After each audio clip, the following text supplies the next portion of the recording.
Pessoal, Demolidor tá aqui de forma decrescente. É o Demônio do Pavilhão D.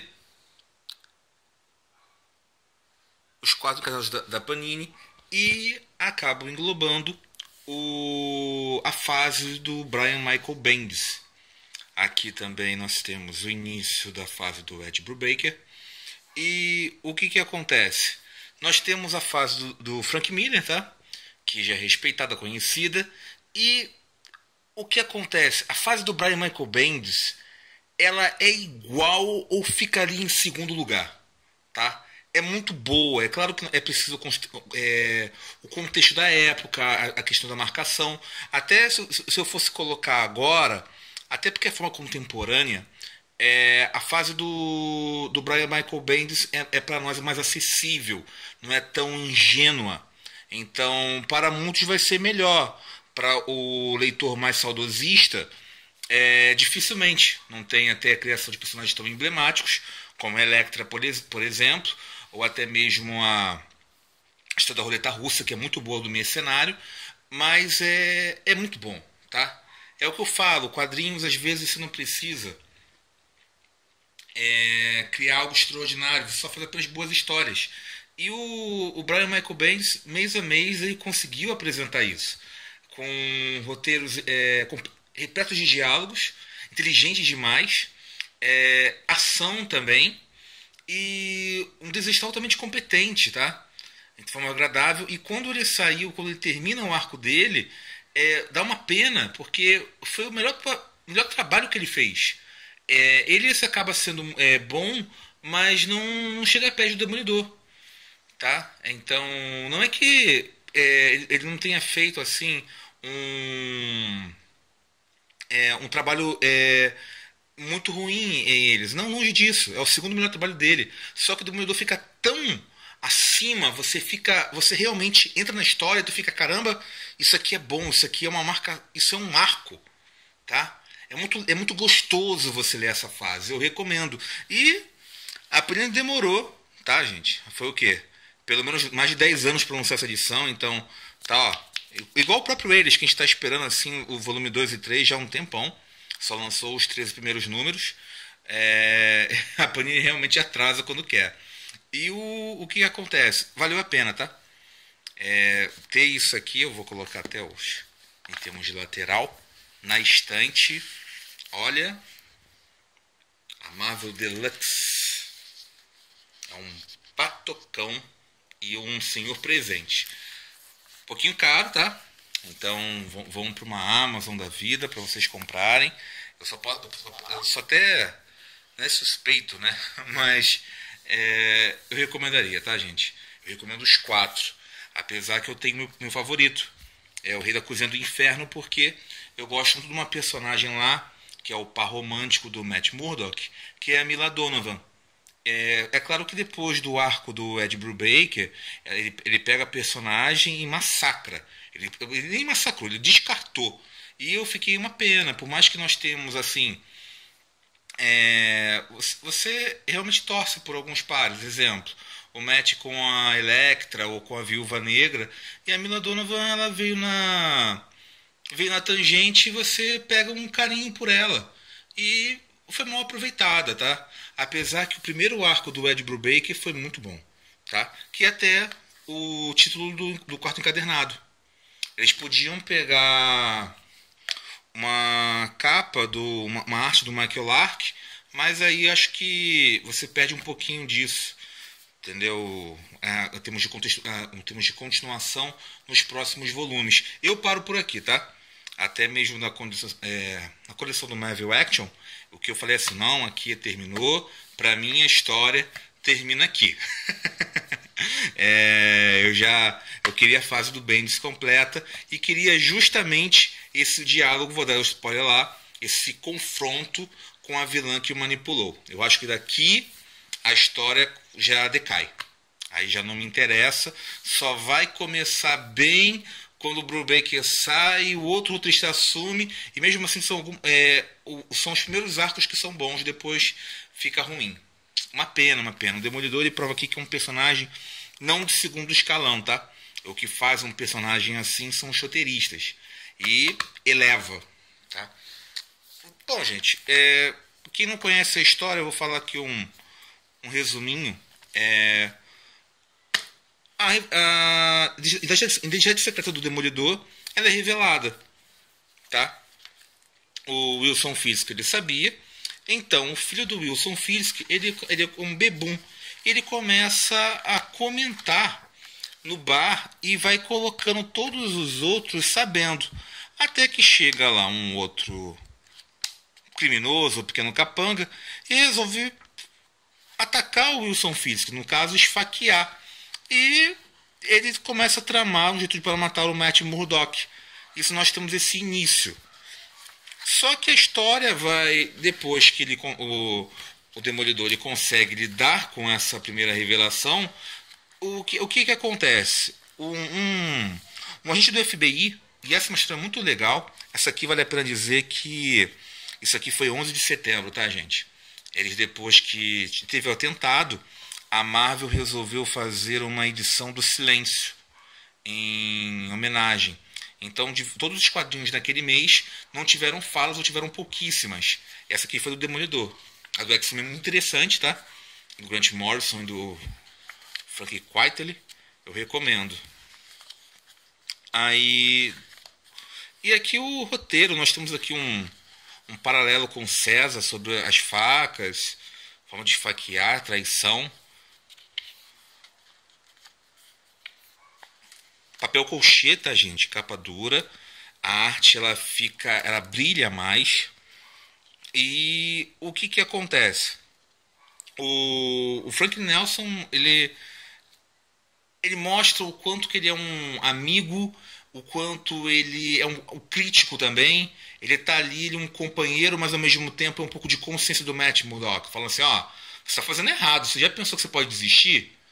Então isso também funciona como um inimigo, fica um personagem mais redondo. O que uma pessoa faria ali convivendo com um super-herói? Como é que é afetada? Gente, de novo, o Jameson, claro que não tá bem igual do Alias, mas aquela participaçãozinha especial. Viúva Negra muito boa aqui, tem até um arco dela que tá lá no Decálogo, que é muito interessante. Eu amo essa história aqui que vai aparecer Elektra. E tem esse arquinho que é um pouquinho fraquinho, tá, gente? Aqui tá naquela do Tigre Branco. Tu fica... Eu quero pular isso. Uma pena. Até mesmo a arte é meio ruinzinha. Aqui, ó. O Rei da Cozinha do Inferno. O Demolidor, ele assume o manto do seu inimigo. Ele derrota o Wilson Fisk, tá? E... nós temos ele aqui, o confronto.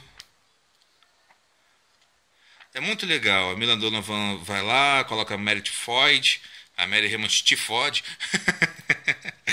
É um nome bem feliz, né, que escolheram para o português. Aqui nós temos uma...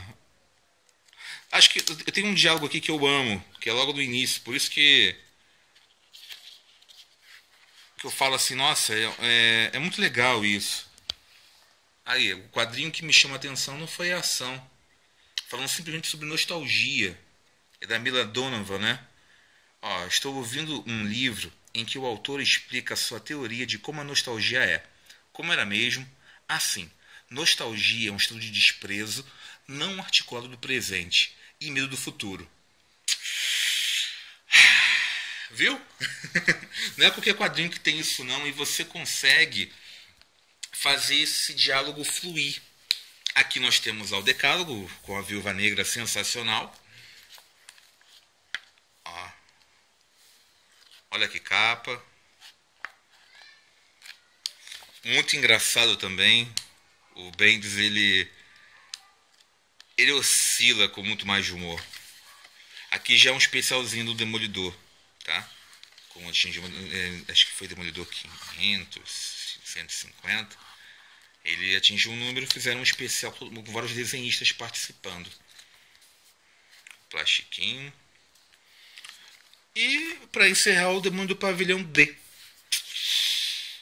Ó, essa parte aqui toda é o Demônio do Pavilhão D. parte escurecida. Então nós temos aqui 3 arcos. O Em Cima do Bendis, que é simplesmente lá são os arquivos Murdochs, né?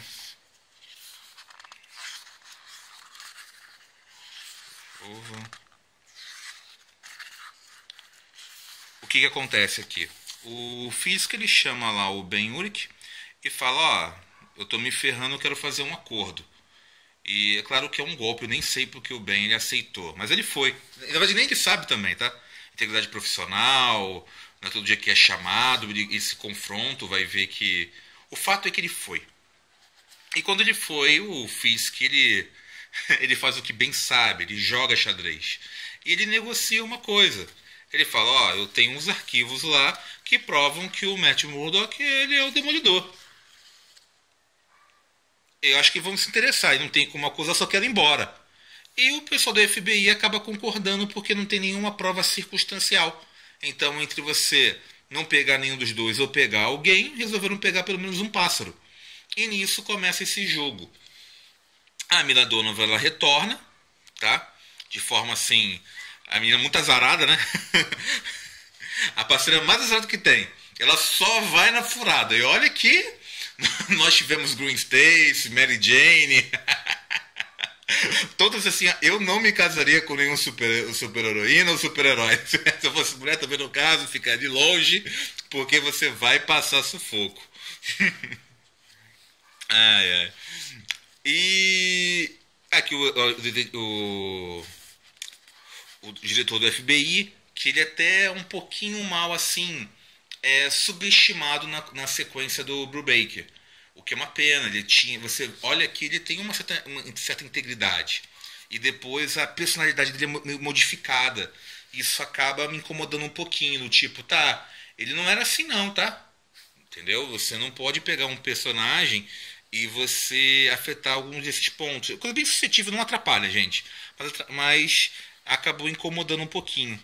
Elektra, ela realmente surge lá pra avisar o Matt, dando uma de empaca, tava no bem bom, e tem uma fala linda, gente, olha só. Tá? Eles se separaram no outro encadernado, no decálogo, até porque o Frank ele fala que ele avisa ali, ele não foi nem tão amigo, mas como eu disse para vocês, fatores humanos. Ele fala, ó, você ainda está tendo uma crise por causa da morte da Karen Page, que ele ouviu do Ben Urich, e ele conta tudo para Mila Donovan e a Mila resolve ir embora.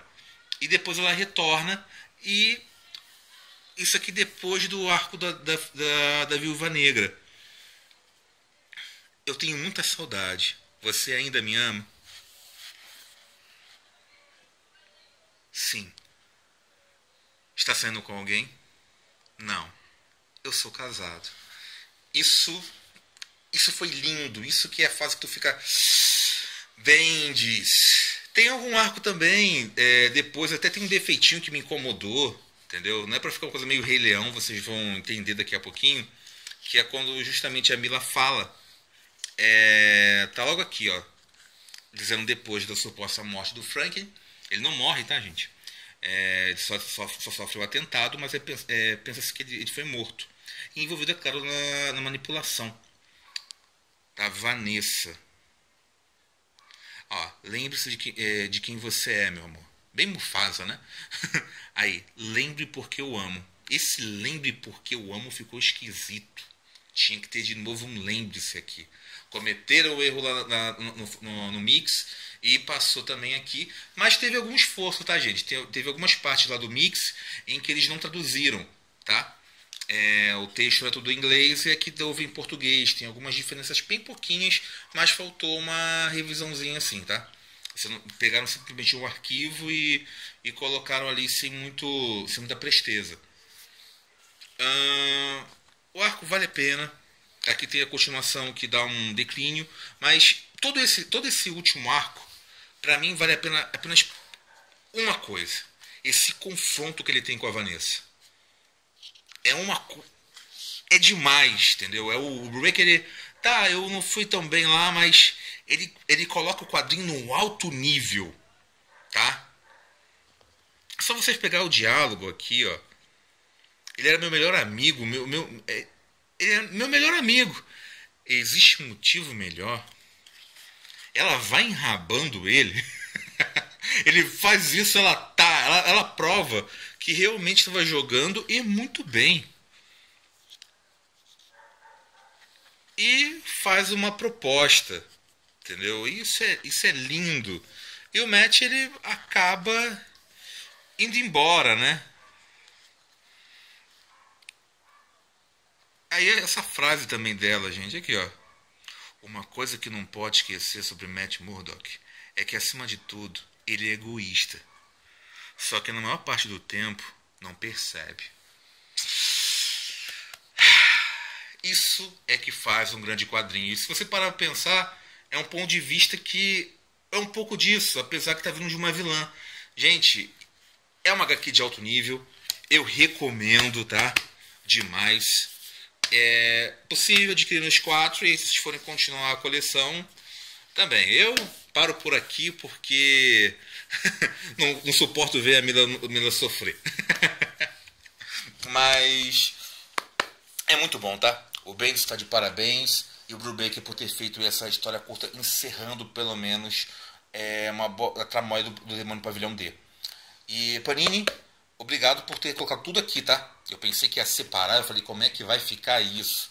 Não foi tão guloso e teve uma fase lá que escapou. Mas, gente, o vídeo tá longo, tá? Batendo aqui quase 18.